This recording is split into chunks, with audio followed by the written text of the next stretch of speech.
करून घेऊची पडली माय साहेब. राष्ट्राच्या सलाबाकडे, कष्टकामाकडे, भुर्ग्या बाळाकडे, अस्त्रेपुसाकडे, दाया दोऱ्याकडे, अन्नापण्याकडे, धान्यवाराकडे, गाडी घोड्याकडे तुझी नजर अशी पडली माय साहेब. काय करणी करतो अवघं समाज बाहेर बाहेर घाल आणि चांगला गाणे. आमचे जाणटे सांगताले हो मयणीचो टायम असा तेन्ना शेतकऱ्याची घराची असा ती शेता बाटासून आयिल्ल्या नाचणो, ज्वारी किंवा भात म्हणात अशा वेगवेगळ्या कडधान्यान भरताले. आणि ही जी शेतकऱ्याची खुशी उमेद जी असा ती शेतकरी शिगम्याच्या उत्सवान मनयतात. ताका आमी शिगमो म्हणटात. शिगमो पुनवेच्या दिसा होळी हाडून दुसऱ्या दिसा पाडव्याक घातली वयता. सांजच्या वेळार चोरोत्सव असता. आता चोरोत्सव म्हणजे आमच्या पूर्वजांनी नकळत निर्दोष मनशांक चोर समजून मारिल्ल्या लोकांची उगडास किंवा तांकां एक आदरांजली दिली वयता.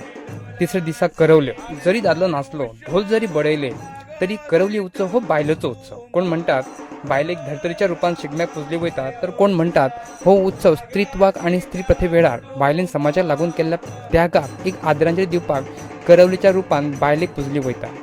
चवथो दीस घोडेमोडणी. पयलींच्या वेळार जी युद्धां जाताली ताचे प्रतिकात्मक रूप म्हणून घोडेमोडणी करतात. सत्तरीत काही कडेन 2 घोडे तर काही कडेन 4 घोडे आणि ठाण्या वाठारांतूच 14 घोड्यांची घोडेमोडणी जाता.